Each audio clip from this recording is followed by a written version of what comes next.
My name is Javi Trujillo, and I am the Flash fan. And you are watching a special episode of Up to Speed with Wally West. We're going to do things a little bit differently for this episode. I've thought about this, and already the episode numbers are thrown off because of the annual. So I'm not going to quite do what we've been doing with the typical episodes, going and covering the old issues and sticking with that format. Today we're going to be talking about Absolute The Flash #1, doing like a quick review basically. So it's going to be a little bit different in format. Obviously I don't have letters pages to talk about because I'm trying to get this done the day it releases. There's not obviously going to be any images like other than what's been released in the previews. So it's just a quick down and dirty conversation of what I thought about the issue, kind of off the cuff, and I think we're just going to work it into the regular series numbering instead of having to be bonus episode, because I think at the moment I want to work this in, being Wally West related and talking about it in the present day as opposed to waiting years from now by the time I get caught up. But since this is a different Wally West, I want to talk about it. So, for today's episode, we are going to be discussing Absolute Flash in Two Worlds. Let me correct myself. Absolute Flash in Of Two Worlds, Part 1. Already just from the title, there's the famous The Flash of Two Worlds, which is the meeting of Barry and Jay Garrick. And I like how this first arc is called Of Two Worlds. What are the two worlds? Well, we're going to have to read on and find out. This is only part 1. But it's brought to us by writer Jeff Lemire. Nick Robles does the art and cover. It's the main cover right there. There's a ton of variants. Adriano Lucas does the colors. Tom Napolitano does the letters. And like I just mentioned, they have so many different covers for this. Foil covers, logo foil covers, blank sketch variants. But credited in the issue that itself is Clayton Crane, Dan Panosian, Jeff Lemire, who's got a really good one, Declan Shalvey, Raphael Albuquerque, all do variant covers that get credited. Absolute Flash #1 comes out March 19th, 2025. So that's when I intend for this episode to drop. So hopefully it all goes to plan. And this is the 4th book in the Absolute line. Just to give you a little backstory on that, there was an issue called DC All In to go along with their new initiative, which basically saw Darkseid fighting with the Justice League, or heroes that would reform to become a new Justice League. And they think that Darkseid is dead, but really he got banished to this parallel Earth that got created during this battle. And so now there's 2 Earths that are kind of running in tandem. What we would consider the main DC universe, the prime DC universe, is fueled by like this Superman energy, hope, positivity, that kind of thing. And now this new hidden Earth is birthed by Darkseid energy. So there's a lot more of challenges that the heroes have to overcome. Their backs are against the wall. And while there's a lot of familiar things, there's also a lot more difficulties. And like I said, there's this darkness built into it. And a lot of it's propelled by Scott Snyder and Absolute Batman. And the problem, and I've really been enjoying Absolute Batman, Superman, and Wonder Woman, but the inherent premise of the darkness that's in this universe, I don't know if this is necessarily the right time culturally to release something like that. Not necessarily, the kind of escapism that you may want, because there is some bleakness to varying degrees on the different titles. But here we are, it's the Flash's turn. This is the 4th series in Absolute. There's a preview in the back for Absolute Martian Manhunter, and Absolute Green Lantern, I believe, comes out next month also, in April. So we open with Wally just kind of freaking out. He's 15, which, if you want to go by like the Mark Waid version, he's 10 when he gets his powers. But in this reality, his mom is dead, and his dad is Colonel West, working for the military and doing research. And because of that, Wally gets moved around from base to base, and he has no friends. So he winds up coming back to the base late and gets stopped by the guards, but Barry Allen is there and tells the guards to, stand down, and he's going to escort Wally back. In the meantime, he's like, hey, let me show you something cool. And he takes Wally to his lab. And he's just trying to be a friend of this kid, and maybe thinking that he can talk to his dad and get him like some work in the lab as an assistant to give him something to do. Like, the thing that he has in common with the main Barry is that mentorship, like trying to be a friend to Wally.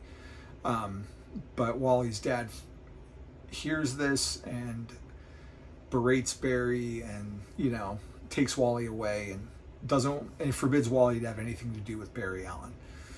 And there's a little bit of a heart-to-heart, kind of, as much as Rudy West can have a heart-to-heart, between father and son, and Wally he doesn't want to be there. Again, they reiterate that his mom is dead, and if she wasn't, like, she and Wally would have run away from his dad. So there's some shades of Wade's Year One there, where the climax is Wally running away from home. But in this case, he runs off to Barry's lab, and things go horribly, horribly wrong. I don't want to ruin the climax, but like I said, it's a darker universe, so things don't go like you would expect, right?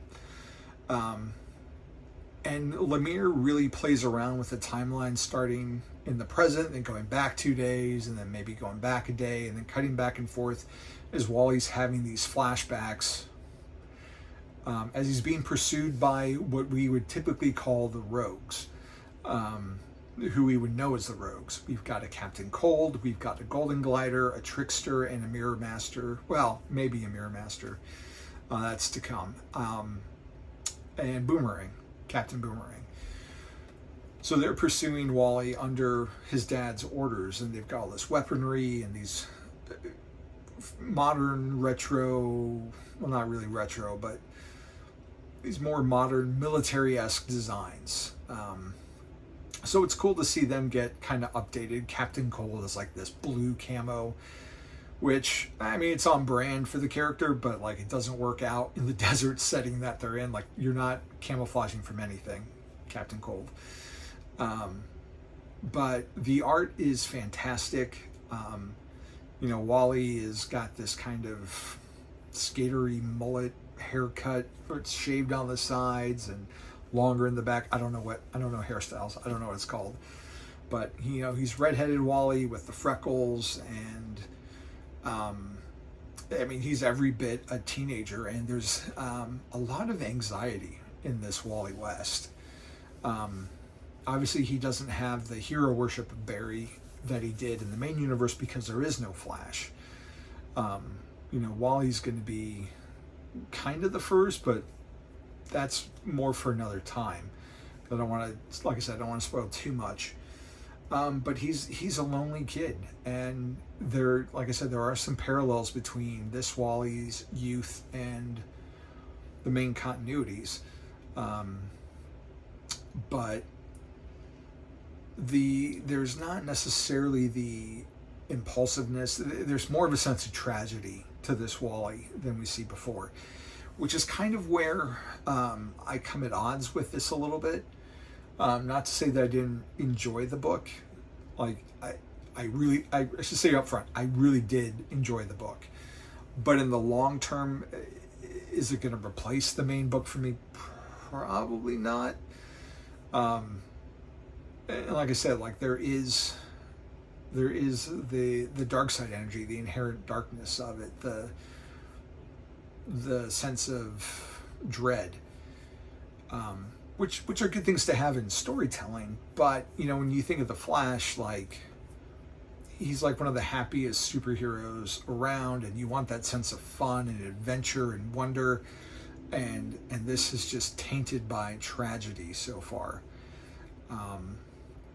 But Lemire does a really good job of setting up Barry and Wally's dad, and showing us these new rogues and giving us just the littlest peek of where it's going to go by giving us a flash forward to like a year later, where we do get to see like Wally in his costume, which I'm still on the fence about, because I haven't really seen enough of it yet. It's definitely different. It's got more of an 80s vibe, kind of like a leather jacket, and his Flash symbol is more like the Justice League Unlimited's, the animated show that Wally kind of later adapted over the last few years, where it's just the simple line, but it's kind of tweaked a little bit, and it looks a little like an S, and it's on like this weird chess piece where it's not the traditional lightning bolt with a circle. It looks more like a Superman triangle, which I kind of thought was interesting. But he's got the goggles, and his hair is loose, so it's kind of evocative of Kid Flash. Like, what I've seen, I like the design for an alternate modern Wally West. But as like a main Flash suit, I haven't seen enough of it yet. So I'm not totally in love with it. I don't dislike it.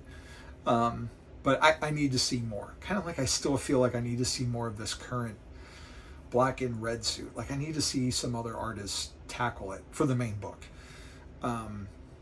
But overall, like, there's a lot of little winks and nods that, you know, longtime fans will appreciate. And it's just a feeling of bleak similarity, I guess, for everything. So, but there's some interesting storytelling and time jumping that Lemire is using.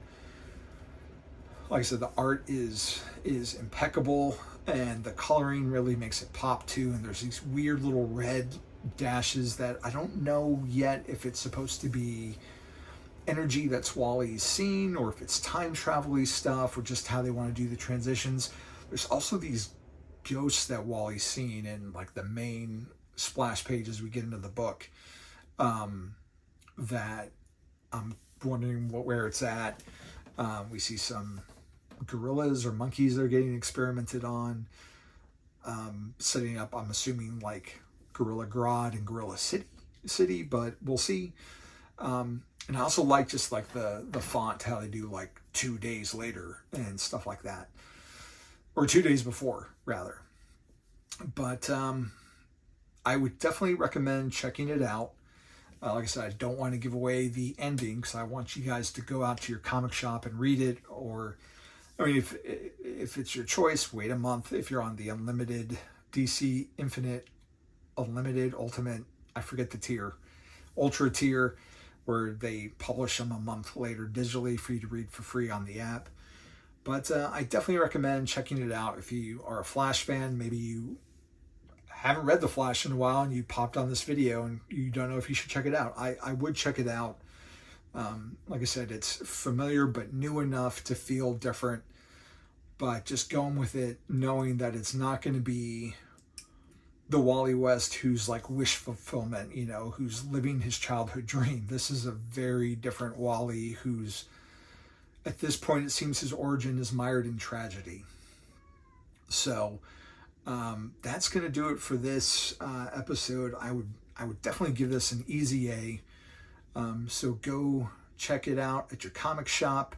We'll be back with more regular episodes, working on editing a deluxe edition review coming soon, and then the next issue of Wally's original run. I think it's issue 8 that we're talking about next. Maybe it's 7. But either way, lots of things coming up on the channel, and now you are up to speed with absolute Wally West. Take care.